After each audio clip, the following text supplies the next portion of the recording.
Olá caríssimos, sejam aqui bem-vindos a mais um episódio do podcast Azar Cósmico. Tenho hoje aqui comigo o António Frois, que é uma pessoa, portanto, que vive e respira o xadrez. Ele que é mestre internacional de xadrez, é autor de 2 livros de xadrez, é campeão europeu de veteranos de xadrez, é treinador de xadrez, por exemplo no Galitos, que é o local onde nós estamos aqui, e também, talvez, acho que é importante realçar o mais importante, foi meu treinador de xadrez. Olá, Frois. Olá. Tudo bem? Está tudo bem, senhora. O Frois também que veio de propósito mais cedo, hoje, para vir aqui a este evento. Coisas da vida. É, não é? É verdade. Mas Vim de Lisboa, assim, Carcavelos, mais concretamente. Não é? Uma prainha. E correu bem a viagem? Sim, normal. Sim. Não houve assim Nada, nenhum stress? Nada. Não houve nenhuma história para contar. Não houve nenhuma história digna de ser contada aqui? Não, foi monótona. Esta viagem foi monótona. Às vezes também é bom. É, não é? Sim. Para quebrar.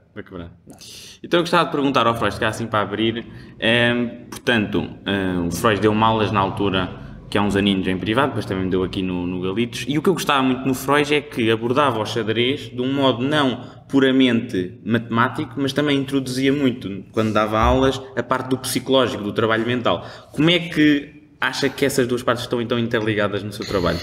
É assim, eu vejo o xadrez, não vejo o xadrez como um jogo de ciências. Vejo o xadrez como um jogo de ciências e letras. Porquê? Por um lado tem uma componente, sim, matemática, lógica, racional, no ponto de vista técnico, mas depois, como nós na competição jogamos cara a cara, há um lado emocional muito grande. E, portanto, entram componentes psicológicas muito fortes, porque é preciso aguentar o cara a cara, o presencial tem muito a ver com isso. Um aluno que resolve os exercícios mas não consegue aguentar o cara a cara não vai ser nada no xadrez. E também a parte física, porque as pessoas não sabem, mas competir em xadrez exige dá um grande desgaste físico e, portanto, tudo isto está relacionado com o ser humano. E depois nós, quando estamos a competir, o Frois também fala daquela noção de que nós, quando estamos a competir, não temos aquela descarga, não é? Não há descarga física, exatamente, e portanto é preciso, é tudo muito pensado. Eu tenho pensado muito nisto. É uma partilha de sinal contrário, ou seja, nós, por exemplo, agora estamos aqui a conversar os dois, estamos a partilhar a conversa. Num jogo de xadrez, se nós estivermos a jogar os dois a sério, nós estamos em silêncio a partilhar ideias, mas eu quero-te ganhar e tu queres-me ganhar a mim. Isto é de uma grande intensidade psicológica e tudo em silêncio. É uma batalha, portanto, é uma batalha tremenda sim, dentro de nós. Os meus medos, os meus sonhos, os meus desafios, os teus sonhos, os teus medos, e cada um de nós a tentar surpreender o outro com ideias e sem poder abrir a boca.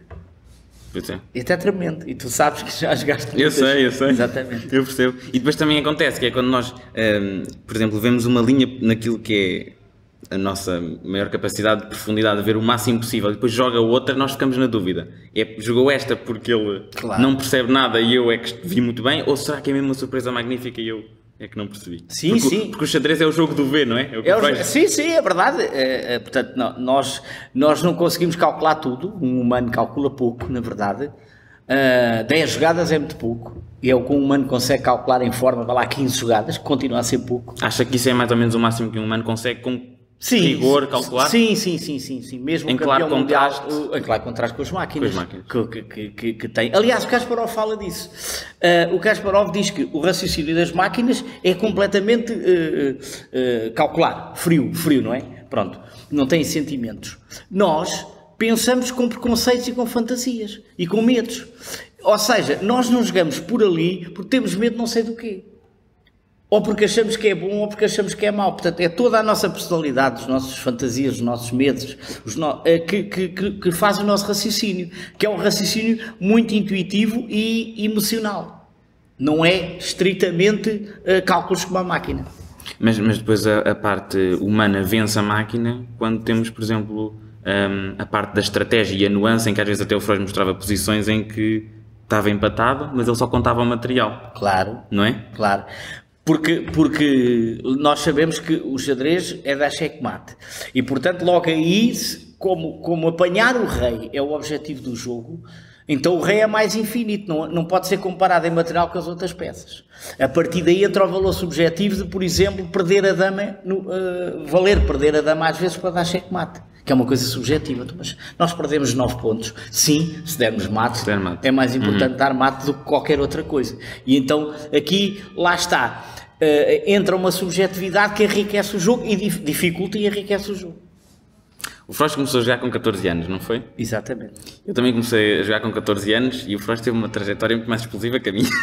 Não sabemos a tua ainda. Ainda não cheguei lá. Eu sou mais velha, só isso. Pronto, também é verdade. Então a minha pergunta é, na altura, o que é que o levou então a iniciar o xadrez? Isso foi um bocado, quer dizer, eu aprendi, nem me lembro com quem, Ok. e depois eu ia a um clube na Amadora, por amizade, a ver jogos de ping-pong e coisas assim que tinha a ver com xadrez. E um dia houve um amigo que disse: vamos à secção, lá acima, há uma secção de xadrez lá em cima, eu nem sabia. Okay, fui jogar um jogo de xadrez com ele, gostei da sala. Estamos a falar de 1976, havia muito ambiente. Uma coisa muito curiosa nessa altura é que as mesas estavam todas cheias, tu chegasses atrasado não tinhas mesa para jogar, tinhas que esperar. E os seccionistas aproveitaram a oportunidade para abrir um torneio de iniciados, foi a palavra que eles utilizaram. E a regra era: pode jogar quem nunca esteve federado. E então... Era o meu caso, não é? Era o meu caso e o caso dos meus amigos, e então vieram-me dizer: pá, bora jogar um torneio de xadrez. Eu disse: nem pensa, eu sou jogador da bola. A verdade é que eu acabei por jogar o torneio e ganhei esse torneio, sem saber ler nem escrever. Portanto, um torneio que nem havia relógio nem nada, jogava-se quando se queria, era assim uma coisa muito cavalheiresca, tudo gente que estava a começar, não é?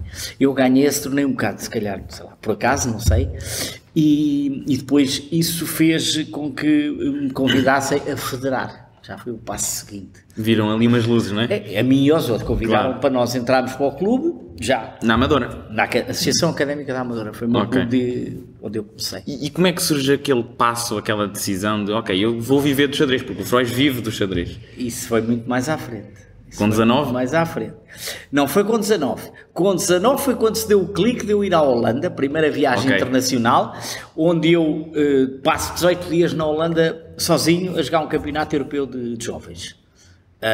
Completamente sozinho, a treinar o meu inglês e a falar com a malta toda da Europa, da minha idade, não é? Pronto, e aí fiquei muito confuso com metade daqueles rapazes dizerem que eram profissionais de xadrez, coisa que eu não ouvia aqui em Portugal, não é? Não é possível. Na Ocidental, Praia Lusitana, não havia isso. Não é possível, você tem que tirar um curso e ter um trabalhinho até à reforma, era o que me diziam toda a gente, os melhores portugueses, que eu não era. Então fiquei muito baralhado, porque aqueles jovens, metade deles diziam que eram profissionais de xadrez, e eu perguntava-lhes o que me perguntam a mim: está bem, joga xadrez, mas o que é que faz? E vim da Holanda com esta dúvida, 2 mundos. Claro. E agora o que é que eu faço à minha vida? E por coincidência começo a estudar no ISEL logo a seguir. O primeiro semestre começou em março, tinha eu 20 anos, comecei a ir às aulas do ISEL, completamente baralhado a cabeça. Qual é que era o curso? Eletrotecnia, correntes fortes. Quase que era um engenheiro. Não, quer dizer, tive matriculado, mas pronto. E então... não estava com vontade nenhuma de fazer aquilo, depois de ir à Holanda, claramente, e comecei a experimentar ir ao estrangeiro, jogar, a investir em mim próprio. Portanto, fui à Espanha, ver muitas coisas, falei com muita gente, com uma grande dúvida na cabeça. Essa dúvida foi a jogada mais longa da minha vida, 2 anos e meio para tomar a decisão. E o relógio não caiu? O relógio acho que não caiu, não caiu, exatamente, é uma boa questão. Não caí, mas tive um amigo mais velho que me disse... 2 anos e meio depois: como é que está a tua vida estudantil? Aí eu aos amigos disse a verdade, e eu disse-lhe que está no mesmo sítio onde estava há 2 anos e meio atrás. E então, decide, porque o teu xadrez é fraquinho. Ouvi aquilo do meu amigo. Então, tu podes fazer disto vida, mas tens que levar isto mais a sério. Portanto, já chega de dúvidas. Isto é muito interessante. Toma a decisão, joga para um lado ou para o outro. E eu vim 40 horas de comboio e tomei a decisão no comboio. E que foi uma decisão, tudo indica que foi uma grande decisão. Mas custou, como deves calcular, não é? E envolveu muitos receios, claro. Evidente, não foi nada fácil. Pronto, e aí eu acho que entram os 2 pais que eu tive, 2 músicos, não é? Portanto, como é que foi a reação? A reação, eu pedi para ter uma conversa com eles. Ficaram com medo? Assim, eles eram músicos e, portanto, já eram pessoas que também tinham feito coisas fora da caixa na sua vida. Alguma predisposição para ouvir muita predisposição. Uma coisa diferente, muita predisposição, e basicamente disseram: pensa bem, mas a vida é tudo. Isto não é um padrão normal de pais, não é? Ainda hoje a maioria diria xadrez não, faz lá um cursinho e não chateias muito. Ou faz o xadrez em paralelo. Ou faz xadrez em paralelo. Se calhar é mais por aí também. Mas eu sobre isso tenho uma história engraçada, porque houve no meio disto, houve um jogo que eu uma vez estava a fazer em Lisboa e tive uma partida que ficou de um dia para o outro, adiada. E coincidia com um teste no Isel, ao sábado à tarde. E eu pedi ao meu adversário para jogar no fim de semana, sem ser no sábado à tarde. E o meu adversário concordou, cavalheiristicamente. Fomos falar os dois com o árbitro e o árbitro, grande amigo meu, disse: meu amigo, na vida tem que se tomar decisões. Você tem o teste. Eu fiquei chateadíssimo com o árbitro, abandonei a partida, chumbei no teste e decidi que nunca mais queria estar nessa situação. De ter que escolher. Portanto escolhi. Ok, não há mais testes. Não há mais testes. Acabou. Foi. Portanto, agradeci. O senhor já faleceu. Agradeci imenso a esse senhor. Na altura fiquei chateado. Então acha que ele foi o catalisador? Ele ajudou muito. É bom. Aquele clique, não é? Levares aquelas coisas. A terapia de choque. Sim. Pois, porque é mesmo na adversidade. Assim, dependemos de tomar a decisão, não é? Exatamente. E tu ficas assim, não. Porque a decisão já estava aí assim. Estava.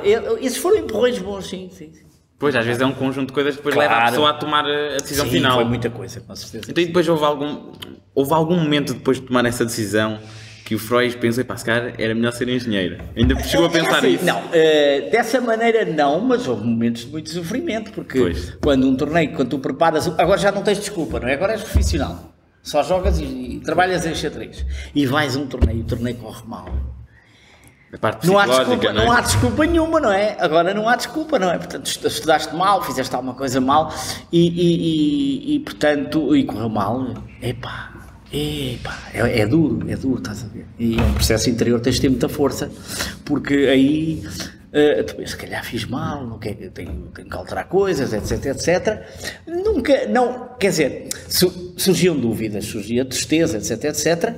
Mas a decisão estava tomada, isso aí já estava tomado. E como é que o Freud, por exemplo, quando se preparava para torneios, como é que a existência e o surgimento aqui das máquinas, dos algoritmos, alterou o modo como o Freud se preparava? No início era muito mais ler, ver partidas, somente se calhar consigo e com outras pessoas? Sim, eu percebi depois que é muito importante ouvires muitas opiniões, porque o xadrez aprende-se com toda a gente. Não há um mestre. Tu deves ouvir... para já os adversários ensinam-te muito, logo. É muito importante analisar com os adversários no fim das partidas, porque é com aquela pessoa que viveste a partida e, portanto, é com aquela pessoa que tens a partilha verdadeira daquela vivência, e então é muito importante analisar com o adversário e depois trocar impressões com colegas portugueses e estrangeiros. Toda a vida eu fiz isso e ainda hoje faço isso. A máquina vai introduzir mais um auxiliar, ou seja, agora podes tirar a informação da máquina, que é uma coisa boa, digamos, muda o material, mas na verdade o tipo de trabalho é o mesmo. A metodologia é muito parecida. Só que aquilo é um elemento extra. É um elemento extra que, inclusive, esse foi falado no curso de treinador da FIDE, não pode ser um adversário. Porquê?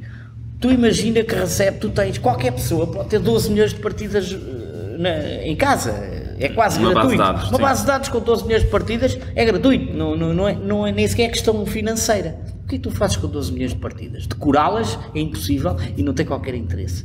Então tu tens que saber filtrar o trabalho. Isso é discutido a nível dos melhores treinadores do mundo, porque se tu não souberes filtrar o trabalho, ter essas partidas todas torna-se um adversário.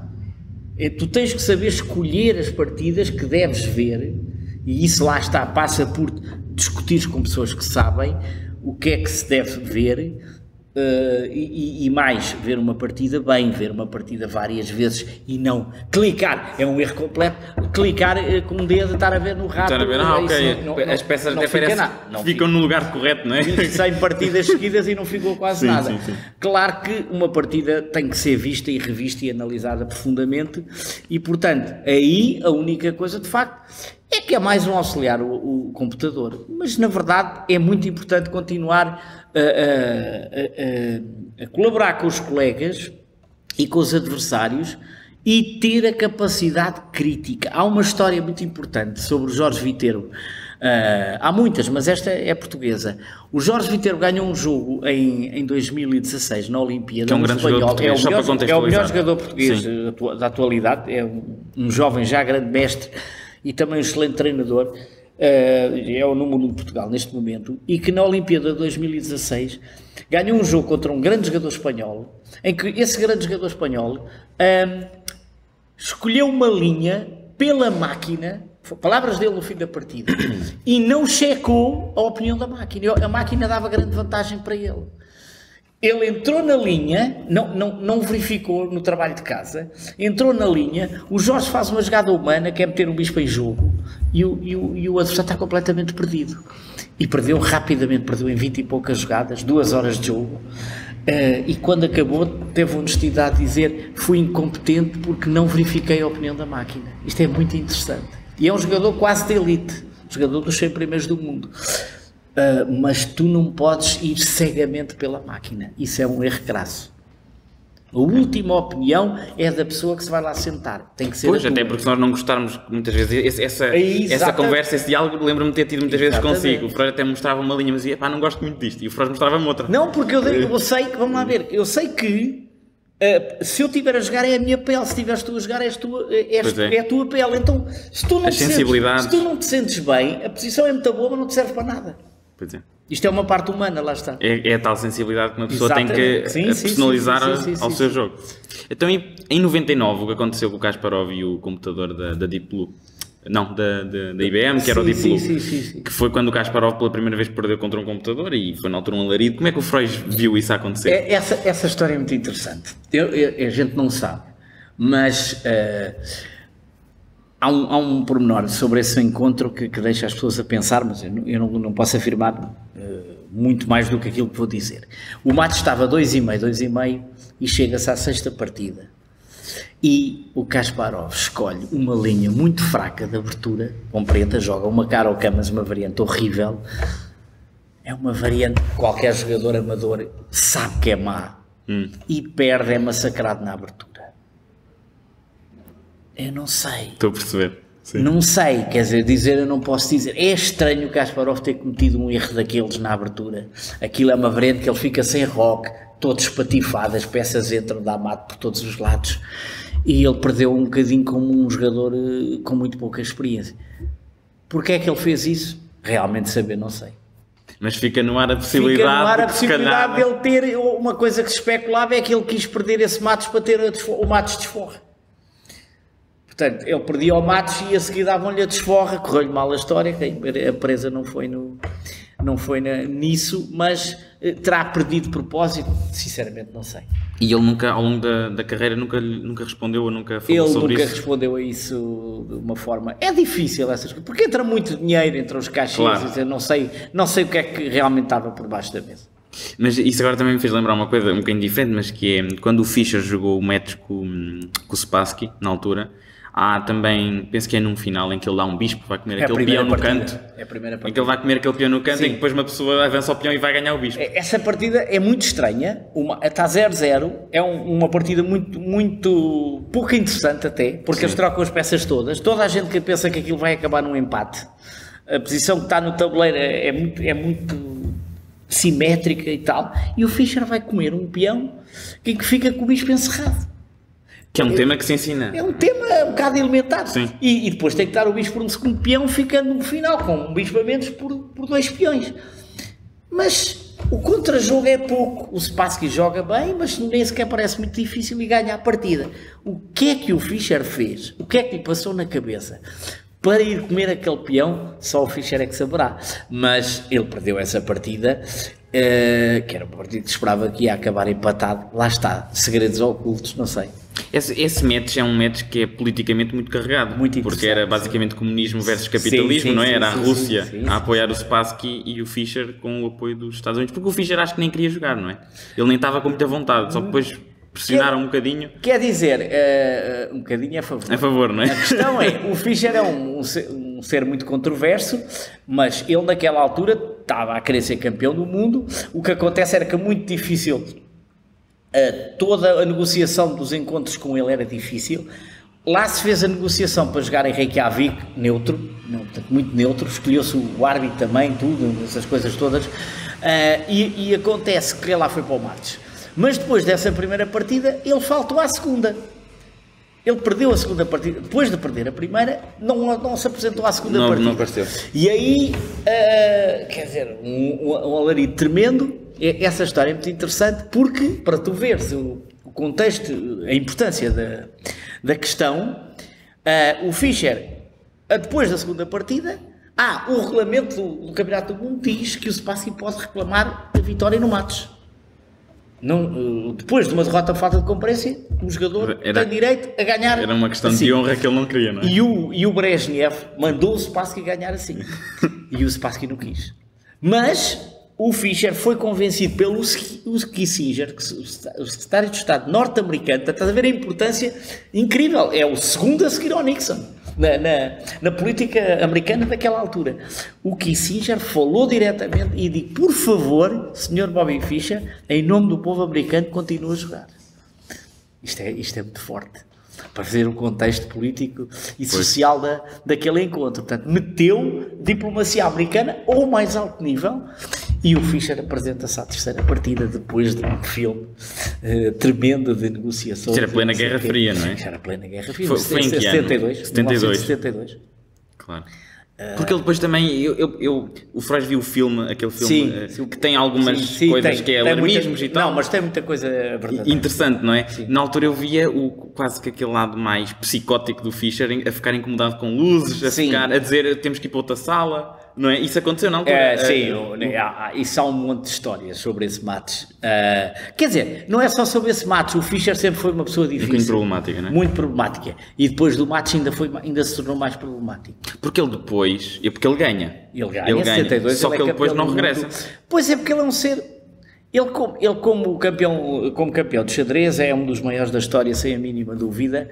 Como ser humano, é uma pessoa... Enfim, ele isola-se, ele é campeão com 29 anos, campeão do mundo, em 72, já não quer jogar em 75, o Matos tinha que jogar com um adversário que era de 3 em 3 anos, e o Matos seguinte é contra o Karpov em 75, Matos em que ele vai pedindo este mundo e o outro, até as pessoas perceberem que ele não quer jogar, não é uma questão de dinheiro, não é uma questão de nada, ele vai dizendo que não, pede mais, não. Sobe a parada mesmo para dizer que não quer. Para dizer que não quer. E acontece uma coisa estranhíssima, o Karpov tem mesmo de ganhar em 75 por falta de comparência.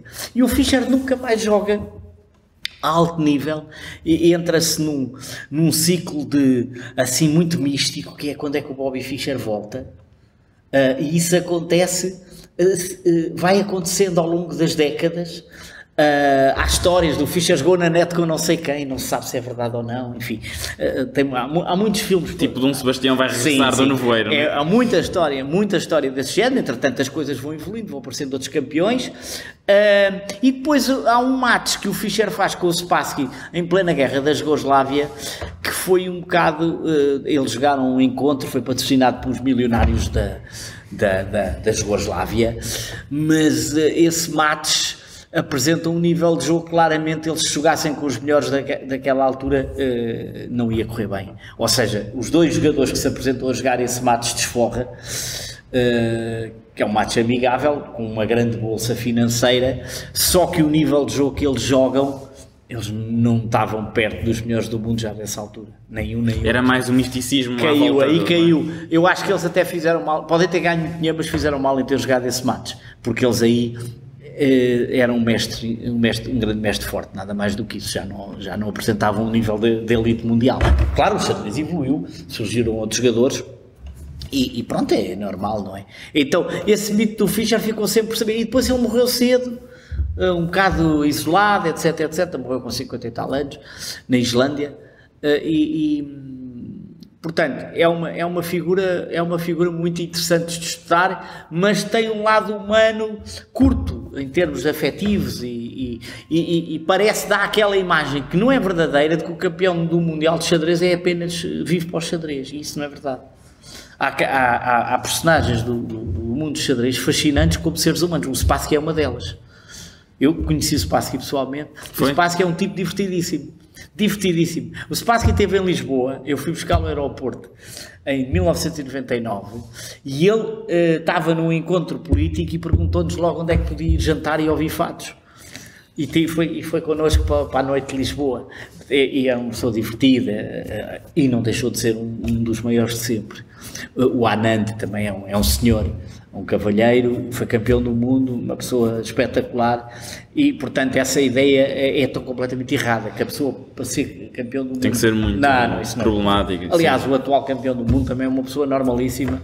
O Carson é um jovem normalíssimo, que é o melhor jogador do mundo. E, na sua opinião, tendo em conta todos os campeões do mundo que existiram até hoje, qual é que acha que é o jogador, se nós os conseguíssemos trazer todos aqui para o presente, qual é que acha que é o melhor jogador de sempre? Eu respondo com uma pergunta que é a seguinte: como é que seria o nível do Steinitz se tiver, que foi campeão no século XIX, se só tivesse a informação que o Magnus tem, claro, é e como é que seria o nível do Magnus se tivesse aprendido na altura do Steinitz? A gente não consegue responder esta pergunta. Pois é, porque nós, cada vez mais, os novos campeões estão um bocadinho sobre os ombros dos campeões antigos, naturalmente, a construir a tal base do conhecimento. Da informação. Sabes que eu sou um fascinado por história de xadrez? Sim, liga tudo. Liga as tudo, aberturas, a compreensão, a maneira de pensar e como é que o pensamento evolui.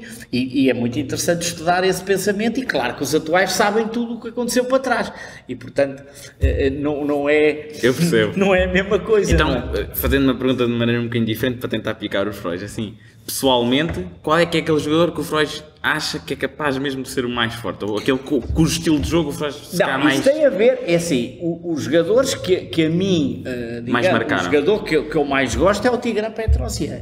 Mas isso é Petrosyan. Isso é Petrosyan. Mas isso já é um gosto pessoal meu. Foi também um dos grandes e a sua maneira de pensar, etc, fascinou-me e influenciou muito a minha maneira de jogar. Mas isso é uma questão pessoal, não é? Ok, eu percebo. É engraçado. Eu basicamente admiro eu estive há tempos com o Nigel Short agora na Maia, que é um dos melhores do mundo uma certa altura, agora já não é, e ele disse uma coisa que eu me identifico muito. Ele diz que já não é um dos melhores do mundo, mas continua a ser um fã de xadrez.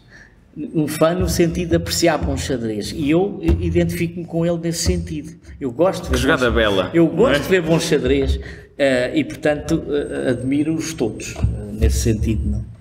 Ok. Agora tenho as minhas preferências já de maneiras de jogar, mas é só isso. O Carlsen, sim, exatamente. O Carlsen agora o Freud acabou de falar dele e ele também está envolvido agora naquela polémica com o Niemann. Será que fez batota? Será que não fez? Está tudo assim um bocadinho pronto, a tentar perceber o que é que se terá passado. O tema já está um bocadinho batido, mas eu queria só perguntar ao Freud, assim, o que é que acha dessa situação? É assim, como tudo na vida, a tecnologia está numa evolução permanente. E, portanto, há novas formas de fazer batota? Provavelmente há.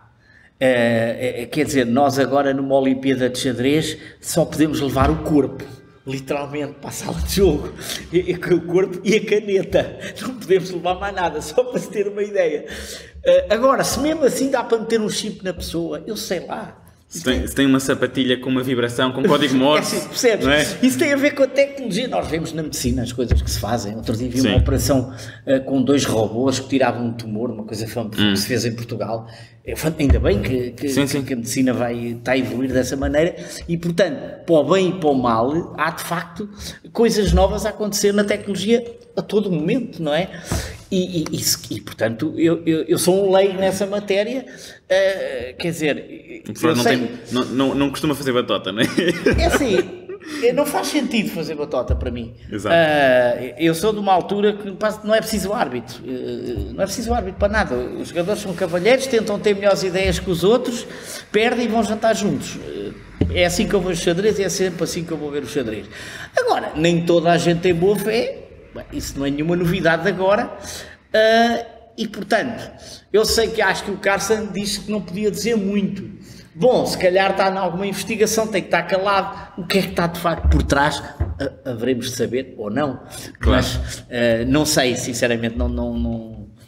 Tudo pode acontecer. Aqui há uns tempos acho que houve uma coisa que eu depois encontrei, que era acho que era um sujeito chamado Feller, que houve uma coisa de batota em que ele se colocava, portanto os jogadores estavam já por equipas, e ele se colocava atrás dos jogadores para meio que dar a entender as coordenadas do jogo. Essa história foi contada pelo Luís Galiga, é genial. Então conta aí, porque eu não consigo contar. Essa história é fabulosa. Isso foi numa Olimpíada, não sei se 2010, não tenho a certeza, em que parece que 2 jogadores da seleção francesa estavam combinados para fazer batota com o capitão da equipa e com uma rapariga que estava em França. Então a ideia era esta. São 4 tabuleiros? São 4 tabuleiros. O capitão pode andar em pé. Portanto, ninguém desconfia do capitão. É a única pessoa que pode andar livremente e ninguém vai desconfiar disso, porque ele pode fazer isso e não está a acontecer nada.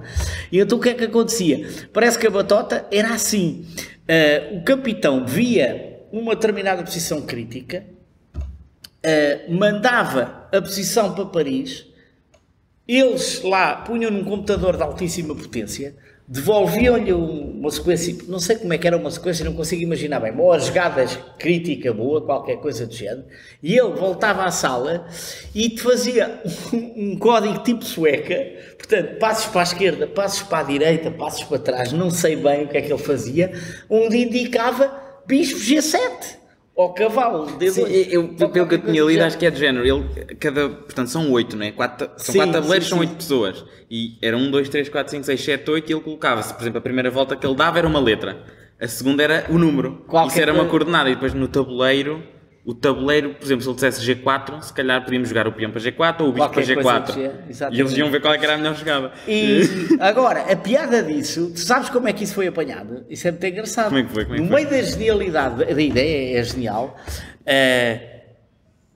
parece que eles tinham uma conta, portanto, a conta era da Federação Francesa de Xadrez. O que é que acontece? A certa altura veio uma conta para a Federação de telefone, um valor de tipo 10 mil euros ou coisa assim, e uma funcionária que não sabia de nada protestou, mandou para a companhia. Como é que é possível? Como é que é possível este valor? E a companhia disse e eles foram apanhados assim. Ou seja, no meio daquilo foram semíticos.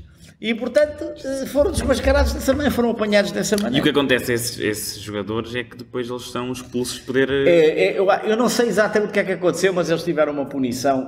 Não era a seleção toda, eram 2 jogadores que faziam batota. Os outros não tinham nada a ver com isso. Depois aquilo foi tudo... E se calhar é o que vai acontecer se confirmar que o Hans Niemann também provavelmente ele pode ser expulso de deixar de... Sim, o Carson diz que não quer jogar com ele.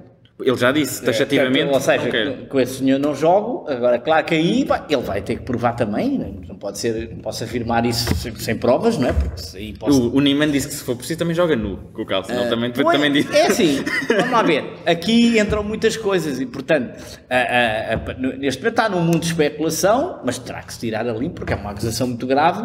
Mas acho que ele também já não foi o único a acusar. Já houve um outro, acho que não sei se foi o Caruana, também mandou uns bitites a queixar-se de senhor. Pois, aí é mais grave porque o que acontece, por exemplo, entre os outros melhores do mundo é que eles jogam, perdem e ganham e não se queixam uns dos outros. Pô, desde que entrei no xadrez não me lembro disto a acontecer. Não há, e respeitam-se bastante. Sim. Tentam ganhar, mas há um grande respeito entre a maior parte dos jogadores e a maior parte dos jogadores joga. Até há um árbitro português que é o Carlos Dias, que já arbitrou a elite e diz que arbitrar a elite é muito fácil porque jogam xadrez e mais nada, em geral não se passa nada e portanto quando há assim vários a falar de um é suspeito, mas mais uma vez de qualquer maneira vai ter que se apurar de facto o que é, se é, etc. Não é? Ok. Não sei. Então, o xadrez tem 3 ritmos de jogo, pelo menos oficiais, que é lentas, semi-rápidas e rápidas. O xadrez puro é lentas, não é? É o clássico. É o xadrez mais nobre, digamos assim. Aliás, que é a batalha dos cérebros, não é? Sim, e os títulos de grande mestre e de mestre internacional só se dão em lentas. Os títulos vitalícios de licenciatura e de doutoramentos em xadrez só se dão em lentas, não há mestre de rápidas. Não é? Mestre de rápidas, exato. Então, e porquê é que acha que surgiu então a necessidade de existirem torneios de rápidas? Não, é assim, porque isso é como tudo, porque a pessoa, digamos, o xadrez é como tudo, tu deves ter a dose que te apetece ter. Uhum. E como tu sabes por ti, tu entraste no xadrez e depois, naturalmente, apetece jogar uma lenta? Se calhar não. Quer dizer, a lente é o maior desafio. Porquê? É o que dói mais, se corre mal, mas também é o que dá mais gozo se ganhares. Mas, como nós sabemos, uma partida de lentas demora uma tarde ou uma manhã inteira.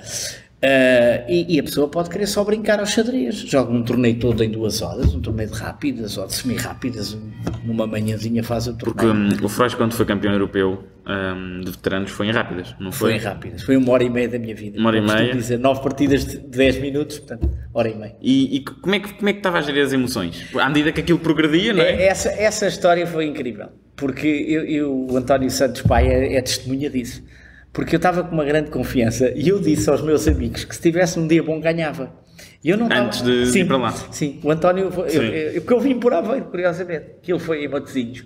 E eu já tinha ganho muita coisa de rápidas importante na vida, a nível mundial, etc. E eu disse, se tiver um bom dia posso ganhar, pode acontecer. E eu de facto estava com confiança, portanto, as coisas aconteceram, saiu-me tudo bem, foi uma coisa incrível, porque eu fiz 8 pontos em 9, que é um torneio quase irrepreensível, com performance 2.600 e tal, claro. E campeão a uma do fim, porque eu tinha 7 em 8 e o segundo 5,5, portanto a última foi a brincar, já podia perder, que já era campeão, e a oposição era muito forte. 2.600 e tal de performance, vários grandes mestres, claro. Etc. Mas na verdade nesse dia, eu num ritmo de 3 minutos com 2 segundos eu não dei praticamente nada. E mais, acabei quase todas as partidas com 1 minuto no relógio. Isso é outra. Eu não gastava 3 minutos, gastava 2. Saiu tudo. Era um jogo só então à base de conceitos, intuição, os temas que já tinha aqui na mente ao longo do tempo. Muito à base de as rápidas tu não podes calcular quase nada, portanto tens que ter escolher, a tomada de decisão tem que ser baseada em trabalho anterior, não é? Porque na hora não. Para mim, o Frois sabe disto, há uma imagem que me ficou na altura quando teve a mostrar todas as partidas e a mostrar um bocadinho o processo de como é que ia pensando. Há uma que é muito engraçada, que é da posição geométrica da torre, que fica muito próxima do rei, e o Frois toma aquela decisão, a quinta partida, sim. Não é? Porque viu que a torre ia ficar próxima do rei, e como ocupa 14 casas em todo o lado, a torre funciona bem à distância. Sim, essa decisão foi incrível. Portanto, eu não vi, foi com uma grande mestra de leste. Na quinta partida nós tínhamos 13,5 pontos cada um, eu ganhei vantagem logo na abertura, eu tinha as pretas e relaxei e não vi uma ideia dela de ataque. Simplesmente não vi. Quando ela faz a segunda jogada do ataque, que me ameaça entrar no rei e destroçar-me assim de uma maneira incrível, eu tive 20 e tal segundos, que numa rápida é uma infinidade de tempo. É verdade, não é? Como tu sabes, para tomar uma decisão. Porque se eu recuasse, ficava mal estrategicamente e a minha vantagem ia-se embora. E então eu achei que podia fazer uma troca, mas ela entrava-me com um cheque, o meu rei ia um bocado para o meio do tabuleiro, ela dava-me outro cheque e a seguir um terceiro cheque em que a única era meter o bicho para a frente e ela tinha que comer com uma torre e a torre ficava em diagonal ao rei. Ao ficar em diagonal ao rei não se podia movimentar bem na jogada seguinte e com isso eu aliviava e o meu rei fugia. Eu vi isto em 20 e tal segundos e entrei nessa linha. Há confiança. Achando que era a decisão certa, não é? Sim. E se não fosse, levava mate, ponto final. O rei mais para o centro. Por ali no meio, com damas e torres, enfim, uma loucura, não é? Ela jogou a sequência toda rápida, e quando fez a torre por bispo, eu tirei o rei, e ela, de facto, não tinha mais nada. Eu fiquei muito feliz com... Pois, porque à medida que os lances começam a materializar no tabuleiro, mais se confirma. Confirma-se, e ela depois, quando faz o cheque da torre, eu tiro o rei para o lado, que era o que estava previsto, e ela começa a ver que o meu rei escapava pelos intervalos da chuva. E de facto aquela torre estava perra, que é um conceito de velho, não é? No sentido de experiência, não é? Pensar que uma torre realmente em diagonal não faz nada, e como está encostado ao rei, para ter mobilidade tem que andar para trás, mas andar para trás significa um tempo, e um tempo ali eu organizo a defesa. Claro. É crucial. Eu fiquei muito feliz com essa decisão, de facto, fiquei orgulhoso com essa decisão. Eu tinha 52 anos, e portanto é uma decisão baseada em muito trabalho anterior. Muita experiência, sim. Não é? Porque à medida que a idade foi avançando, o Frois começou a funcionar muito mais com a base da intuição e toda a bagagem intelectual que foi desenvolvendo ao longo do tempo. Sim. Porque no início se calhar era mais cálculo puro e duro. É assim, para já o cálculo, tu não melhoras o cálculo com a idade, porque o cálculo exige um esforço físico muito grande. A profundidade das variantes. Portanto, o cálculo puro e duro puxa mesmo pelo físico, naturalmente. A valorização podes fazer com 90 anos. E a questão é que a valorização, o suspeitar, o escolher, tu com a idade vais escolhendo melhor. Portanto, de facto, eu aí acho que beneficiei muito de um trabalho. Eu fiz o FIDE Trainer em 2006 e esse curso para mim marcou-me muito, porque eu conheci um dos melhores treinadores do mundo, que foi o Yuri Razuvaev, que me disse para estudar a história do xadrez. E foi aí que eu comecei a estudar a coleção dos professores, os campeões antes do Kasparov, escrita por ele, que eu tenho um trabalho escrito brutal sobre essa coleção e que me fez ver o xadrez de outra maneira.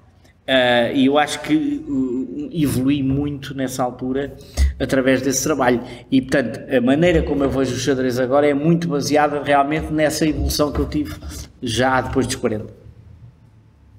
Ok. Estou fazendo aqui uma mudança um bocadinho drástica de assunto. Okay. Nós aqui no Galitos, eu entrei assim um bocadinho, meio que a meio do processo, mas acho que entrei bem, dei-me bem com as pessoas. É verdade. E havia uma coisa muito interessante que nós fazíamos até com bastante regularidade e parou com a pandemia e voltámos a fazer agora, que era uma coisa que é a Feira de Março. Para quem não sabe, a Feira de Março é uma coisa que curiosamente demora... É um clássico do Galitos. É um clássico e dura até mais durante Abril. Mas a Feira de Março até podia ser em Dezembro, que se chamava Feira de Março. É daquelas coisas que estão lá. E uma coisa que eu gosto muito, em particular na Feira de Março, é que o Frois também vem. E há uma Feira de Março, uma edição em específico, que eu lembro-me de ter motivado toda a gente, e o Frois também se lembra, motivei toda a gente para, nos carrinhos de choque, é no Frois. Exatamente. E não sei se o Frois ficou com um rim a menos, uma costela partida, mas o que é certo é que na edição seguinte disse-me assim: João, hoje não vou. Sim, sobrevivi. Bom, a verdade é assim, eu nunca gostei de carrinhos de choque, pronto, não tem nada a ver com o Galitos nem com vocês. Não, em si, não é uma brincadeira que me entusiasme. Pronto, eu naquele primeiro ano fui apanhado lá, andei nos carrinhos, mas de facto, aquele momento não foi assim o mais agradável. E, portanto, eram umas pancadas, não é? Sim, vocês vinham com os carros e éramos 2 ou 3 e tal. Eu não me aleijei, mas fiquei assim, bolas e tal, pronto. As costas. Exato, e então, pronto, continuo a ir à Feira de Março, mas os carrinhos de choque passam. O convívio é agradável, mas já não vamos... é fabuloso. O convívio é fabuloso, é uma coisa que eu gosto muito realmente. Acho que, como tu disseste, eu vejo o xadrez como umas ligações humanas que a gente pode criar na vida, né? E portanto, eu costumo dizer que a maior parte dos meus alunos, já não tenho alunos, tenho amigos, ao longo dos anos, e isso dá muito gozo, e a relação com o Galitos, entre outras, é uma relação de 17 anos. Portanto, conheci muitos de vocês em putos, não é o teu caso, tu entraste mais tarde, mas alguns deles tinham 6, 7 anos de idade e agora são 20, 30 anos, e portanto, é muito giro manter os laços, aliás, com os pais das pessoas, com as pessoas, e portanto, em que a gente se vai encontrar no tabuleiro e não só, e fala dos percursos, sei lá, dos percursos universitários, etc, e lá está, eu acho, isso aprendi com o meu pai, eu acho que o xadrez ajuda a tomar decisões. E portanto, transpõe para a vida, para as decisões, vou para aqui ou vou para lá, deixo o emprego, não deixo, sei lá, tantas coisas em que o tabuleiro ajuda-nos a compreender. Entre nos carrinhos ou não entre nos carrinhos. E a verdade, claro, aqui no Galitos nós temos uma quantidade de jovens, rapazes e raparigas, que foram campeões nacionais e representantes portugueses ao estrangeiro, de Portugal. Ou seja, já tiveram vivências, eu costumava até, e tu lembras de eu dizer isso, que vocês são pequenos veteranos, porque gente que muito cedo, olha, o Tiago foi ao Moreque com 12 anos ou 11 anos. Ainda não estava cá eu. Quer dizer, com 11 anos já estava a jogar, a bater-se com a União Europeia toda. Sim. Isto dá uma bagagem para a vida dele. Na altura até pode correr mal o torneio, etc, mas depois a experiência que ele ganha daí É brutal, não é? E, portanto é giro, depois vocês reaparecem quando querem, porque o xadrez fica dentro de nós e nós fazemos com ele o que quisermos. Nunca mais jogamos, vamos ensinar, jogamos depois. Mas o espírito de grupo e essa camaradagem acaba por ficar. Isso é assim, isso estabeleceu-se desde essa altura, acho que continua e não é por acaso que as pessoas vêm, quando podem, às vezes aparecem só para jantar ou só para ir à feira de matos. Ou para dizer olá, é muito engraçado ainda. E depois da pandemia isso voltou a acontecer. Voltou, a pandemia afastou-nos pelo que foi, mas logo que pudemos voltámos a ver-nos mais. Isso, eu acho que isso é muito engraçado. Deixa-me só dizer, Frois, que eu não fui campeão nacional, mas fui campeão distrital, só para manter aqui o nível que afinal também contribuí. Não. E para muita coisa da equipa e não sei o quê. Acho que sim, não foi? Sem dúvida. Pronto, tá, mas... Tu entraste mais tarde.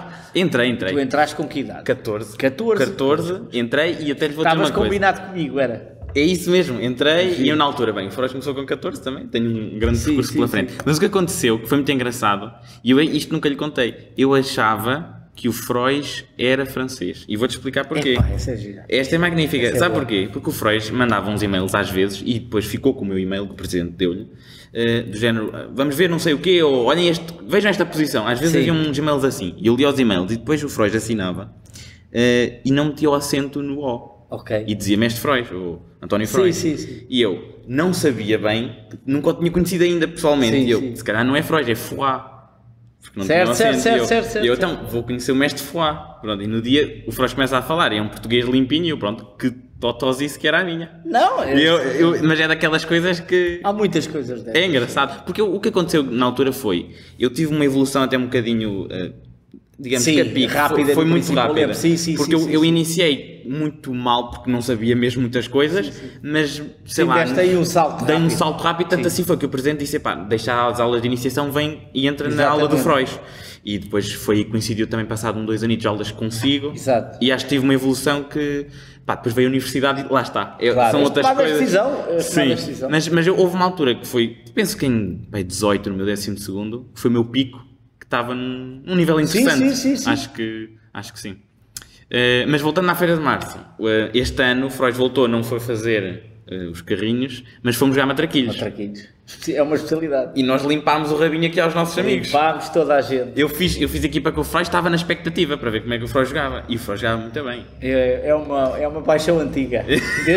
Desde os 9, 10 anos que eu jogava ao perto de Paga na Amadora. E, portanto, sempre gostei muito de jogar matraquitos. Mas massacrámos. Sim. Não, mas... A última vez que eu massacrei foi, uma vez foi num desporto escolar em que estavam lá criancinhas e eu fui com o Tiago, estávamos a jogar e demos cabo das criancinhas, mas assim tem mais piada. Eu gosto muito de jogar matraquitos. Mas eu atrás sou mais cego com o guarda-redes, mas o Frois jogava bem.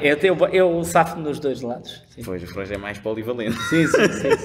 Não, mas é engraçado, estas coisas são sempre... Não, o extra. São pequenos prazeres da vida e os matraquitos sempre foi uma coisa que eu gostei muito. Mas demos muitos secos. Não sei se se lembra aquilo. Sim. Aquilo, eles até ficavam. Já me estava a sentir mal. Pronto, até porque aquilo tem aquela história da equipa que ganha, vai ficando, nós ficámos e fica o tempo todo, nunca saímos. Passámos a noite ali, não é? Pois, na próxima vez, quando formos, é melhor dividirmos. Depois fica noutra equipa, que é para assim já. Ser mais. Temos uma distribuição igual da força de jogo. Então, nós há bocado falámos um bocadinho daquele filme que foi do Spassky e do Bobby Fischer. Penso que é o Prodígio. Exatamente, que tem aquele ator, o Tobey Maguire, que é o Spider-Man, o original. Mas recentemente houve uma produção, neste caso de uma série da Netflix, que é o Gambit de Dama, o Queen's Gambit, que é uma série, na minha opinião, muito boa, do ponto de vista cinematográfico, o modo como aquilo está gravado, e também na atenção ao detalhe da qualidade do xadrez. Portanto, até as partidas que são jogadas, o Kasparov foi um consultor e ajudou, e eu gostava de perceber o que é que o Frois achou e pensou sobre... Eu achei a série trouxe muita gente para o mundo do xadrez que não percebia nada de xadrez e que ficou agarrada à série, ficou com mais curiosidade de saber coisas através da série, porque a série está muito bem feita, não só a nível técnico como também a parte de xadrez está bem assessorada e deixa uma data de nuvens, até a questão dela tomar umas coisas e se isso ajuda ou se não ajuda. Na verdade aquilo está um bocadinho, a história um bocado ficcionada da vida do Bobby Fischer em feminino. Acha que sim? Sim. tenho a certeza. Portanto, aquela infância difícil que o Fischer teve, só que eles arranjaram um protagonista feminino para afastar, pronto, não é? Porque é nos Estados Unidos, como o Fischer fez esse percurso, começar a jogar por baixo e depois ir avançando, etc, etc. E depois até jogar com o campeão russo e ser campeão do mundo, como ela faz no final do filme, se bem te lembras que ela bate não sei quantos, claro que os nomes são ficcionados.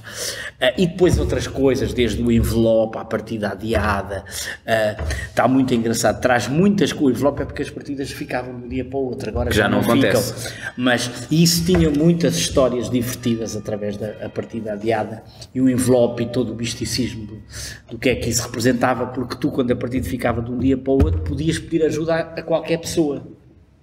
E era legal, tu podias recorrer de quem quisesses no adiamento.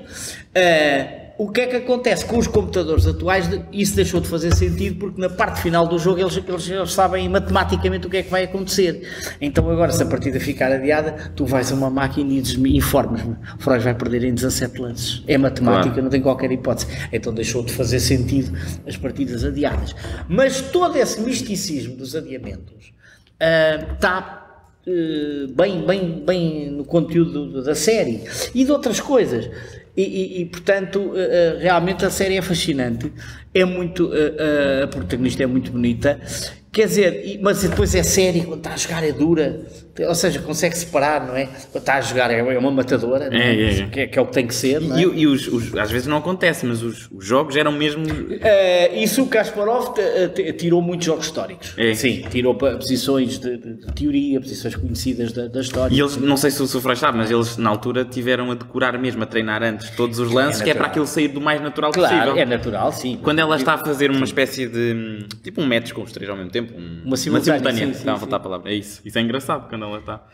É natural que eles tenham, portanto, ensaiado esses passos, não é? Isso faz parte do... Porque eles não são xadrezistas, não é? Claro, a tentar aprender. E, portanto, essas coisas... Eu lembro quando fiz teatro com os xadrez, que eu contei-te essa parte, sim. Uma das coisas que eles queriam era a minha cara a jogar. Ou seja, eu tive que fazer um filme para me candidatar ao lugar. Eles queriam ver a minha postura de jogador e tal, estás a ver? É séria, não é? Sim, e eu filmei em casa... com uma pessoa de família a jogar, quer dizer, não interessava nada das jogadas que eu fazia, o que interessava era a parte cénica da cara de jogador e tal, e era importante. Quando eu estava lá, o realizador dizia-me, o diretor do teatro dizia: António, qual é a tua postura, não sei o que, vá, cara assim, assim, cara, que aquilo está a sério. A jogada não interessava nada, mas eu tinha que fingir que aquilo era mesmo a sério. É engraçado essas coisas, não é? Sim. O mito do jogador que está ali. O Freud acha que há impacto, especialmente em escalões mais novos, por exemplo, uma pessoa quando está a jogar, o olhar no olho do adversário e quando não é vez dele? Acha que podemos meio que influenciar a energia da outra pessoa? Nós temos que saber proteger-nos, sem dúvida nenhuma. Porque, claro que há duas energias ali. São dois seres humanos e, portanto, tu sentes a personalidade do outro. E naturalmente, se te deixares subjugar para a personalidade do outro, a coisa vai correr mal. E, portanto, no mínimo, a pessoa tem que, por exemplo, não olhar para o outro, evitar o cruzamento de olhares, sentir que isso o incomoda. Não é muito correto fazer isso. Eu não faço, mas se o outro fizer, eu tenho que saber defender-me, no mínimo. Claro. Senão, vai correr mal. Pois. Vai correr mal, porque claro que há ali uma luta de energia. Tem assim alguma história ou alguma vivência em que o Freud ganhou e o adversário não levou muito bem com isso e ocorreu ali algum... Tem? E que acha que há alguma que pode contar? Tenho. Olha, uma nas Canárias, em que eu joguei com um jogador fortíssimo, 92, e é uma história incrível, porque ele... exato, ele era o número 1 do torneio e com o empate ganhava o torneio. E eu ficava bem classificado, mas ele não quis empatar, ele quis me ganhar também. Nós começámos o jogo e eu fiz logo uma asneirada. Nervoso, aquilo tinha muito dinheiro em jogo, etc. Mas eu naquela altura lutava muito. E então comecei a lutar, a dar luta, e a partida arrasta-se 6 horas. Só que havia uma diferença de tempo, de controle de tempo à última jornada. E ele não tinha visto essa mudança era diferente o tempo na última ronda. Conclusão. eu tive de reclamar que ele tinha perdido por tempo. Embora eu felizmente já tinha dado a volta à posição e a posição já estava ganha para mim, ou com muitas possibilidades de ganhar, só que ele, quando eu lhe disse que ele tinha perdido por tempo, ele disse que não. Eu tive que chamar o árbitro para lhe dizer, e o árbitro confirmar, que perante as regras da última jornada ele tinha perdido por tempo. Ele ficou muito chateado, atirou-me assim com a folha, foi-se embora. Ele era enorme, é enorme. Mas depois teve uma coisa gira, quando íamos para a entrega dos prémios, passar 2 horas ou 3, estendeu-me a mão e pediu-me desculpa, reconheceu que ele não tinha lido as regras, eu não tenho culpa nenhuma, um profissional não se pode queixar que o regulamento alterou e que não leu, ele é um jogador profissional muito forte, não é? E portanto, ali estamos a falar de xadrez profissional e portanto não leu, o problema é dele. Eu não tenho que o avisar nem coisa nenhuma, não é? E portanto ganhei esse jogo assim violentamente, não é? Mas tens que ter estômago para isso. Eu tenho uma história que eu nem sei se contei alguma vez ao Freud, eu não vou dizer quem é, mas era uma pessoa que tinha mais 200, 300 pontos, à vontade, 250 para aí, mais pontos que eu numa rápida. E eu ganhei-lhe. Ganhei e foi um jogo em que, ou seja, foi bem jogado porque eu alcancei uma vantagem para ir no meio jogo, posicional, ali um cavalo no centro a esmagar, suportado por um peão, e aguentei isso e depois isso converteu-se num peão a mais e acabei por vencer. Mas foi um daqueles jogos, pá, tinha menos tempo, muita pressão, mas aguentei e ganhei. E nunca me tinha acontecido, até fiquei satisfeito, mas rapidamente a satisfação transformou-se noutra coisa, porque ele pega nas peças, atira-me para cima assim mesmo, agressivo, levanta-se, não mete as peças, vai embora. Eu meto as peças todas, as dele também, digo o resultado ao árbitro, e entretanto o local para ir embora, que depois de terminar nós temos que abandonar a zona de jogo, o local para ir embora, para esperar, era o mesmo por onde ele foi. Então eu fui, ele estava tipo a 10 metros à minha frente, e ouço a falar um bocado alto, a dizer, és um burro, não sei, devia estar a falar com ele. O que é que acontece? Eu ia à casa de banho, ele entra na casa de banho, e antes de entrar, eu acho que ele não deve ter percebido que a porta era de puxar ou de empurrar, ele fez o oposto, e ele dá uma cabeçada na porta. Ele dá uma cabeçada na porta, a sério, ele dá uma cabeçada na porta e depois tipo esfrega e diz, é bem feita, e entrou, e eu pensei, não vou agora à casa de banho, vou noutra altura, aguentamos bem para a próxima ronda. E na altura foi mais me marcou, porque é assim, foi das últimas rondas e eu com isto fiz para aí, até foi um bom torneio, fiz para aí 4,5 em 7, por aí. E ele deve ter ficado muito frustrado com a situação, até porque era naquela altura em que o meu elo mentia. Ou seja, eu tinha uma força de jogo já superior. Ele subvalorizou-se. Sim, e eu, imagina, eu devia ter para aí 1300 e tal, e já tinha se calhar a força de 1500. Claro. E ele tinha 1600, não é? E então ele se calhar devia achar que, pronto, este é um meco de 1300 e não era bem, não é? Porque eu já estava... No... É o erro clássico. É aquela... E eu acho que é incrível, acho que foi daquelas coisas, e eu pensei, o rapaz está aqui a fazer um hematoma desnecessariamente. Pois... Mas foi um tático ali. Faz parte da vida. Nós ali não podemos dar nada por adquirido. Não há nenhuma vitória garantida, não há nenhuma derrota garantida e portanto tem que se tentar sempre jogar o mais a sério possível. Às vezes não se consegue, não é? Eu vou perguntar agora, que é de género, acha que o elo, por exemplo, claro que quando são mais velhos o elo se calhar já não interessa tanto, mas quando nós somos muito novos, o elo, a parte psicológica, às vezes há muito que é de género, uma pessoa tem 1500, já um tem 1510, a pessoa tem 1500 e já sempre está, já não é tão mau, ou seja, eu lembro-me de ter às vezes esse raciocínio, que é um raciocínio um bocadinho estúpido, porque na realidade nós vamos jogar para ganhar e para jogar o melhor possível, só que às vezes eu sinto que se não existisse elo, era diferente. O jogo se calhar era mais fluido, não é? Mais a pessoa se calhar jogava mesmo. Isso é uma coisa da nossa sociedade. O estatuto, não é? O estatuto, nós queremos ter dígitos, não temos 4 números. O miúdo que entra novo e não tem dígitos vai logo perguntar como é que eu fico com dígitos, não é? Foi isso que eu fiz. Mas todos fazem, quer dizer, é uma coisa implantada é um negócio da vida, as pessoas não percebem que se ganha dinheiro.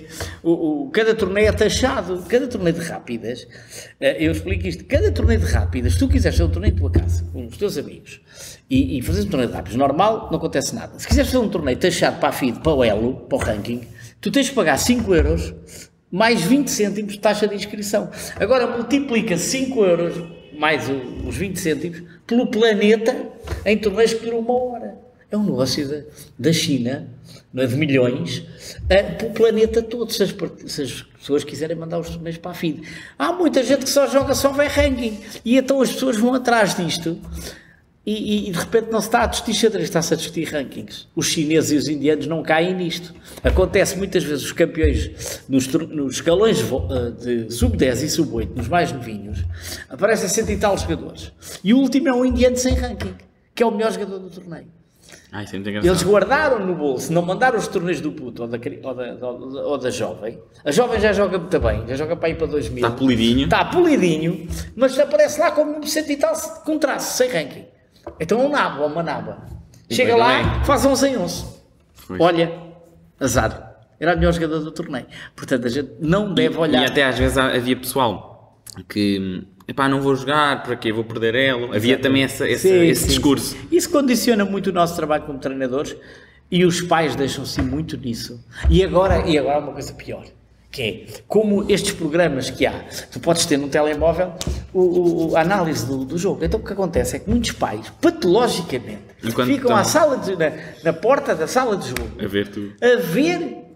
Tipo futebol. O meu filho tem mais 2.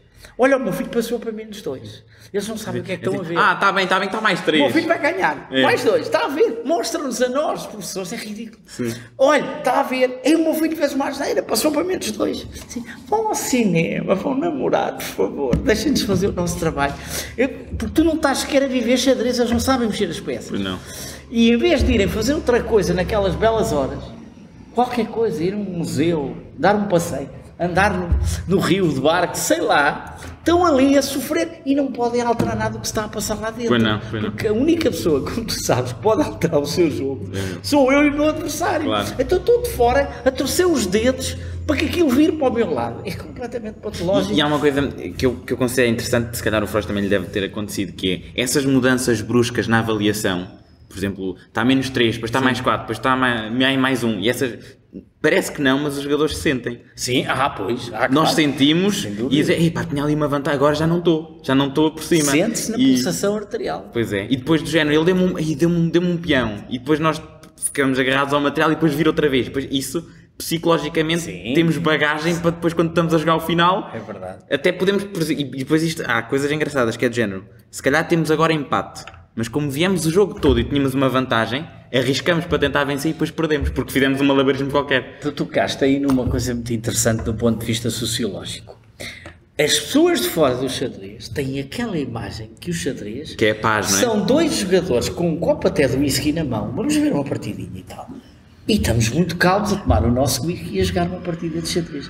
Isso é uma imagem completamente falsa. Ok, pode acontecer em minha casa ou na tua casa, a gente vai jantar. Amigos a conversar um bocadinho. Não há competição nenhuma e jogamos uma partida de xadrez. Mesmo aí vamos tentar ganhar. Mas, ok, não se passa nada. Agora, em competição, essa paz não existe. Porque, naturalmente, cada um de nós quer ganhar e, portanto, todo o nosso corpo vive aquilo. E queimamos calorias. E perdemos peso.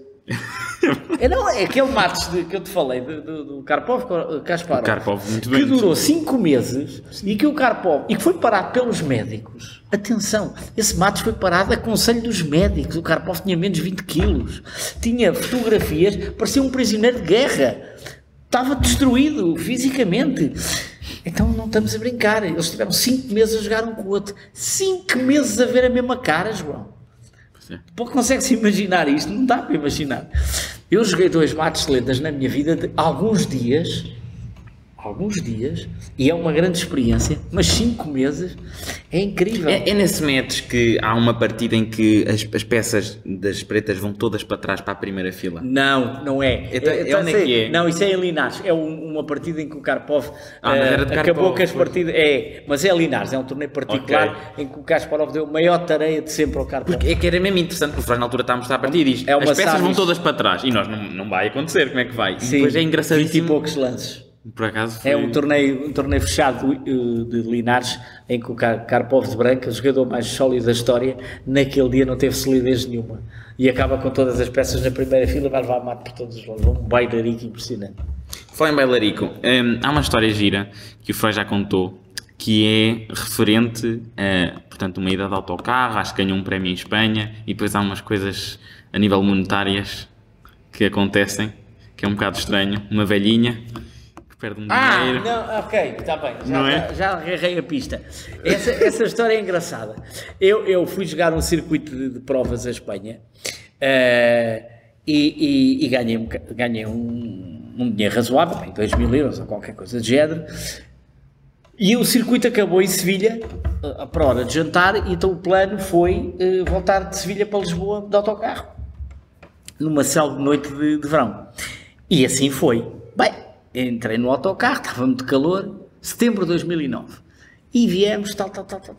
Chega a Lisboa, à paragem de autocarros de Lisboa, 40 e tal pessoas, autocarro lotado, um calor tremendo, e as portas do autocarro não abrem.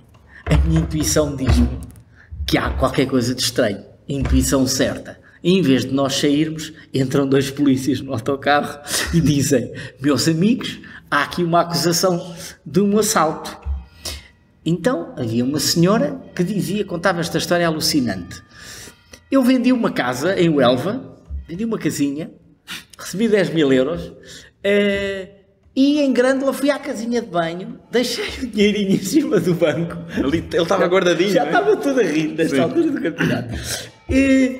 E portanto alguém levou o meu dinheirinho. Eu não faço queixa de ninguém, eu só quero o meu dinheirinho. Bom, agora há um problema. Perante isto, há uma acusação de roubo. Todas as pessoas do autocarro são suspeitas. E portanto, há que tirar a limpo. E os polícias estão a fazer o seu trabalho. Chamaram o Poirot.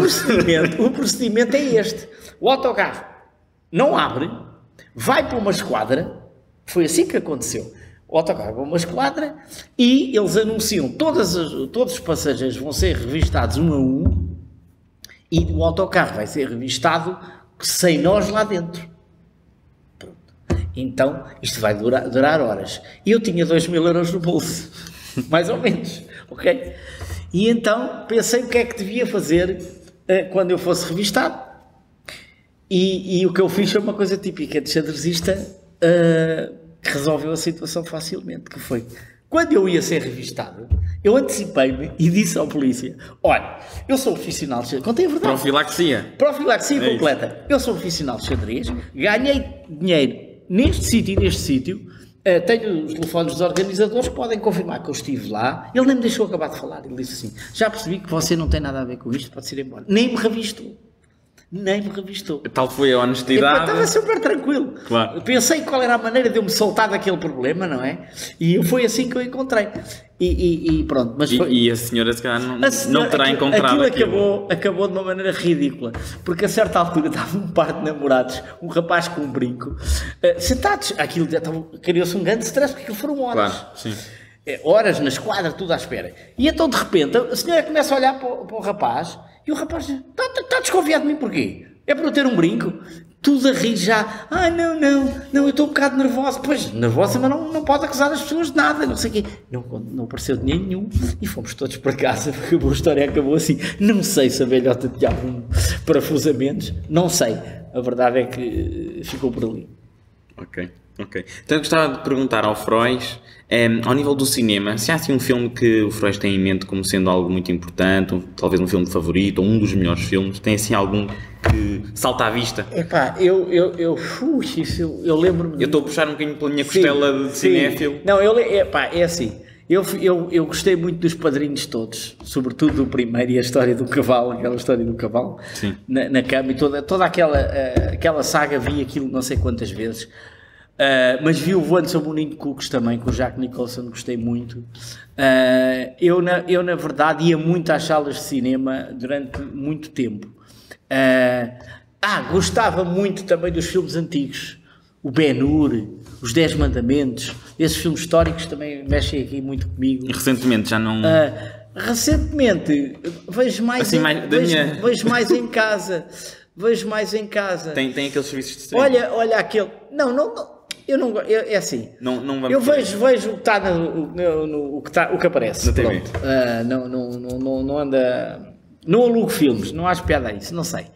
Eu sou muito anti-burocrático em tudo, estás a ver? Não tenho paciência para as coisas. Menos papelada, melhor. Não, eu não tenho paciência para as coisas, eu gosto de pessoas. É uma coisa muito minha. As pessoas é que me fascinam, o lado humano e tal. As coisas não tenho muita paciência para elas. E então com o cinema é a mesma coisa. Agora entrar numa sala e ver cinema, vi muito. Agora vejo menos, mas sei lá. Mas olha, ainda outro dia estive a ver, pela enésima vez, aquele filme com o Richard Gere e a Julia Roberts. Isso é o Dirty Dancing? Não. Epá, que ela faz de prostituta e o gajo é um milionário. Eu acho que é o Dirty Dancing. Opa, não sei se é o Dirty Dancing, não me lembro agora do nome. Não, Pretty é. Woman. Isso, Pretty Woman. Pois é. Epá, ainda olha, a semana passada estive a ver assim outra vez. E agora, muito recentemente, fiquei fascinado por aquela série da Guerra dos Tronos? Sim. Está a ver a Guerra dos Tronos? Isso meteu, através da minha companheira e do filho dela, que trouxe aquilo para casa e a gente não conseguia dormir. Ver aquilo. Mas está a falar da série original, de que começou em 2009, eu acho que sim, 2010. Eu acho que sim. 2011, para aí. Comecei a ver aquilo. Eu não conhecia, epá, não sei. Mas aquilo é um vício, aquilo é muito perigoso. Sabe que eu já vi isto eu vi tudo de uma vez, em um mês, em 2020, no início da pandemia. Eu não vi tudo, fui vendo, pronto. Sim. E agora estou a mostrar à minha mãe. E estou a acompanhar a ver, porque já sei o que é que acontece. E eu quero ver como é que ela reage a algumas coisas. Está muito bem agendrada e lá está. Essas coisas agarram-te e não consegues parar de ver. Aquilo é... Por acaso, nós notamos, quando algo é muito bem escrito e produzido, causa-nos aquela sensação que nós temos mesmo que acompanhar. É verdade, não é? Não consegues parar, é verdade. É a melhor sensação. Sim. Nós vivemos, às vezes nós esquecemos, mas nós vivemos na era dourada de entretenimento, porque nós temos cada vez mais oferta, é mesmo uma questão de escolhermos aquilo que mais queremos ver e afunilar por aí. E quando encontramos este tipo de coisas que é tipo um oásis no deserto, eu acho que é de louvar. Tu ficas a viver aquilo e depois também é muito bem escrito por aquele senhor, o George, que que escreveu os livros, o George R. R. Martin. Esse senhor, é uma mente... Ele demora tipo 15 anos entre livro a escrever. Não, é assim, é todo o contexto das coisas e não sei o quê, e a cena humana e dos jogos de poder e os jogos de sedução, etc. Eu acho que a gente fica a viver aquilo, de repente estamos dentro da série, quando é bom, a gente está dentro dos papéis, dos personagens e a viver, é fantástico, de facto. Então, e quando aconteceu o 25 de Abril, mudando assim um bocadinho, como é que foi? Era uma criança. Era uma criança, mas uma criança que pensou no que aconteceu? Não, quando aconteceu eu não percebi nada do que é que estava a acontecer, assim, para começar, não é? Lembro desse dia. Status quo fraturado. Não fui à escola, olha, não há aulas. E não há aulas, porque olha que fixe e tal. Aquela coisa, tinha 12 anos. Sim. Ou 11, não, já tinha 12. Bom, não interessa, não é? Agora, depois comecei a constatar, ok, o que está a acontecer aqui? E então veio a época dourada dos debates na televisão. Epá, que era uma coisa totalmente inovadora, não é? Uma coisa inovadora, as pessoas discutiam imenso. Na secção de xadrez da Académica da Amadora, depois também se discutia. E zangavam-se uns com os outros, era porreiro. Aliás, tive outra experiência engraçada mais tarde, que foi no Liceu da Amadora com a juventude estudantis. Eu vivi isso de perto, aí com muita violência. Foi? Aí com muita violência. Mas, primeiro, a questão dos debates era a curiosidade de ouvir... aqueles quatro nomes ficaram. O Freitas do Amaral, o Álvaro Cunhal, o Sá Carneiro e o Mário Soares. Eu acho que intelectualmente eram muito fortes, independentemente de se concordar com este ou com aquele, e então eu ficava a ouvi-los e a tentar perceber quem é que tinha a verdade. Até hoje ainda não percebi. Mas eu adorava ficar a ouvir os argumentos deles, cada um a defender o seu lado, porque eles eram brilhantes. E então, aquilo para mim era um fascínio, realmente perceber, sei lá, aquelas coisas, aqueles argumentos. A estrutura da sociedade. A estrutura da sociedade, e a esquerda e a direita, e isto e aquilo, quem são os maus, quem são os bons, e eu sei lá, no meu espírito de criança, a tentar perceber onde é que estava a justiça e a injustiça, e que é assim uma coisa que tem muito mais subjetividade, não é? E sei lá, cada um tem a sua verdade depois, mas eu até para votar depois tive grandes dúvidas interiores, lembro, dúvidas interiores. Eu sou muito, sabes que eu preciso ter as pessoas ao pé de mim. Eu às vezes havia pessoas que este gajo tem cara de aldrabão, estás a ver? E então, se esse tivesse cara de aldrabão... mesmo que seja de uma ideologia que o Freud até tenha simpatia... Não voto na pessoa, acabou-se, está feito comigo, porque inspira-me aldrabice. Aliás, isso aconteceu no futebol, aquele Vale Azevedo, eu sou benfiquista, fanático, em miúdo, agora já não. Quando o Vale Azevedo entrou, eu cheirou-me logo a aldrabice. Cheirou a esturro ali. Cheirou-me a esturro. E os meus amigos benfiquistas diziam que aquele gajo é que ia salvar o Benfica. E eu disse logo, vai correr mal que o gajo é aldrabão. Não me enganei. E portanto, eu na altura esfriei um bocado a relação com o Benfica, porque, este gajo não é nada. Isto é intuição, não consigo explicar. E na política passava-se a mesma coisa. Se eu emberrasse para um lado, Não. Ok. Estás a ver? E então é muito assim, por afetividade. Tem muito a ver com afetividade. Esta pessoa parece-me boa pessoa. Eu não sei, porque, quer dizer, isto é tudo... É intuição, não é? É intuição, mas posso estar completamente enganado, naturalmente, não é? Vale o que vale. Eu já vivi algumas coisas na minha vida em que eu percebo muito, ou tu estás mesmo a viver a situação, ou é difícil...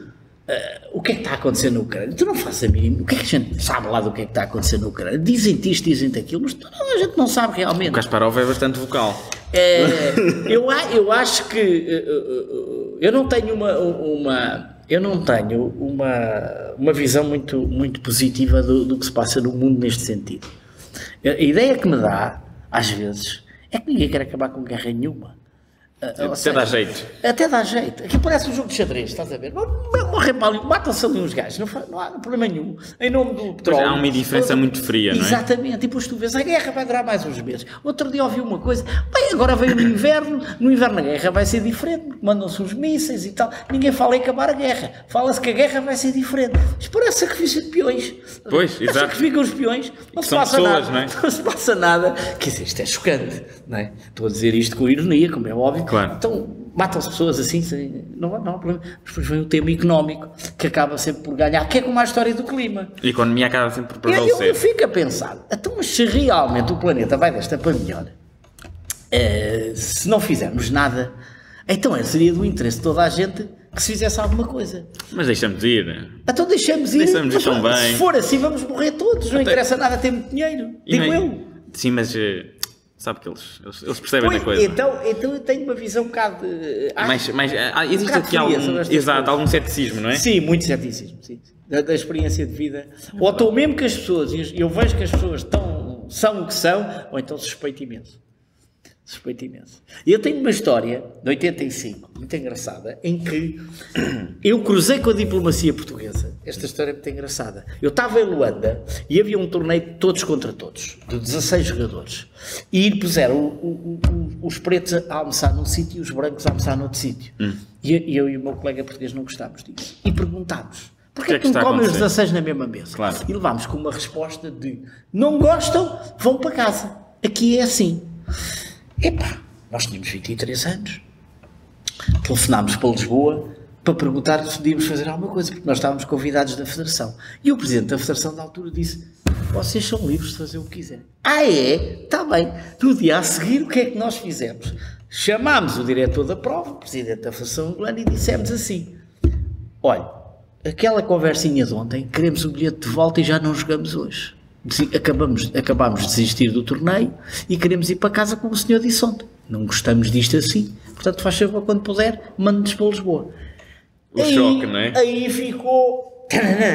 Estás a ver? E nós fomos para o quarto, em pânico, os dois estávamos em pânico, e não jogámos... havia a jornada do dia, nós perdemos falta de comparência propositadamente e desistimos do torneio. E agora o que é que vai acontecer?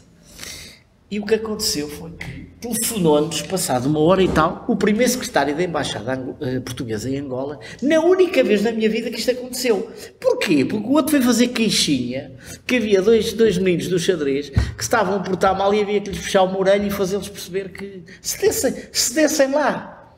Pronto. Então veio o primeiro secretário da Embaixada Portuguesa em Angola, convencer-nos a esqueçam lá isso da coisa, vai e continuem a jogar o torneio e não chateiem. Mas bateu contra uma parede e a gente disse: não, a gente assim não somos tratados, nós estamos habituados a estar num país livre e portanto deram-nos uma resposta que a gente não entende. Então, e aceitam conversar? Nós sim, e o senhor é que disse que não.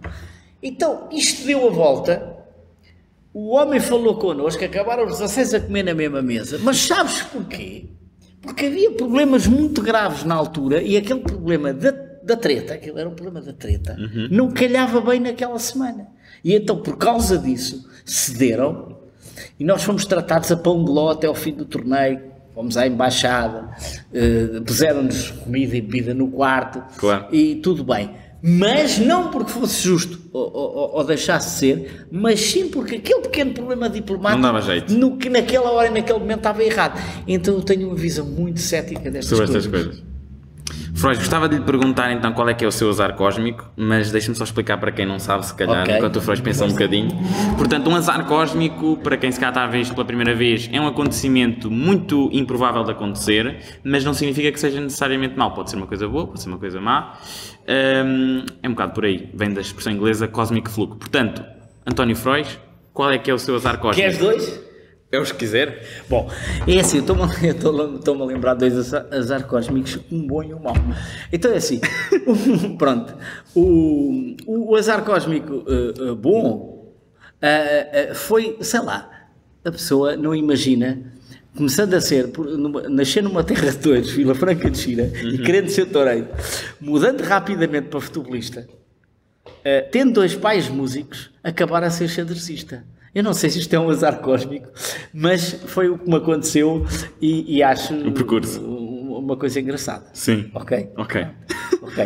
O outro azar cósmico é mais terreno e foi uma história um bocado assim de choque, que é, eu tinha um aluno, um grande amigo meu, e meu aluno particular, que aqui há uns 10 anos, nós tínhamos aulas de 3 horas em minha casa, e ele fuma e conduz. E então, a seguir, ele saía, pegava-me, fumava o cigarrito ao pé do carro e ia à vida dele. Pronto. Até aqui a história não tem piada nenhuma. Uma bela noite de julho de um determinado ano, ele pagou-me e fomos até ao carro dele, que estava ao pé de uma ponte, na Amadora. E não é que fomos assaltados com facas. A sério? A sério, não tem piada a história. Quer dizer, agora tem. Foi. Portanto, em retrospectiva. Do nada, eu vejo 3 pessoas a abordarem-nos, passem para cá, não sei o quê e tal, e portanto, aquilo meteu, ele virou-se aos dois, ele é grande, ele virou-se aos dois, e depois aquilo lá se resolveu, no meio de uma grande confusão, eles fugiram pela ponte, e o rapaz estava com cortes no corpo, atenção. Sim. Cortes, nós não sabíamos, inclusive, se aquilo tinha algum problema com SIDA, estás a ver, etc. A coisa acabou no hospital, noite dentro, correu bem, e depois ainda fizemos queixa na polícia, não sei quê. É uma história... Eu gosto mais do primeiro, é mais fofinho o primeiro. A segunda é bastante tarde. Freud, muito obrigado por vir aqui, gostei muito. Espero que o Freud também gostei muito e felicidades, continua, tens imenso jeito. Obrigado, grande Freud. Eu queria aproveitar o momento para fazer uma coisa que já devia fazer há muito tempo, que era, este é o livro do Freud, um deles, que é o Xadrez, Técnicas e Estratégias, e enquanto eu vou terminar isto, gostava que o Freud me o assinasse. Epá, eu nunca fiz isso. Não? Então com uma dedicatóriazinha fofinha. Claro que sim. Pronto. Claro que sim. Então, pessoal, olhem, muito obrigado por terem estado aqui a acompanhar o meu projeto, aqui, seja no YouTube, seja no Spotify. Eu vou colocar clipes também no YouTube e também no Instagram. Podem procurar aqui na descrição, tenho lá mais uns links das coisas que eu vou fazendo. Eu escrevo crónicas do humor, sou uma pessoa assim um bocadinho ativa. Basta espreitarem se quiserem acompanhar. Muito obrigado, grande abraço, tchauzinho. Pessoal, mesmo rapidinho aqui antes da música épica final, queria só dizer que me esqueci de agradecer ao Galitos, que é sempre giro e fofinho, portanto fica aqui o agradecimento, e também um obrigado muito especial ao João Pedro Andias, que é o presidente da secção de xadrez do Galitos, que sem ele, portanto, este episódio não aconteceria, ele foi mesmo instrumental. Agora sim, portem-se bem, tchauzinho.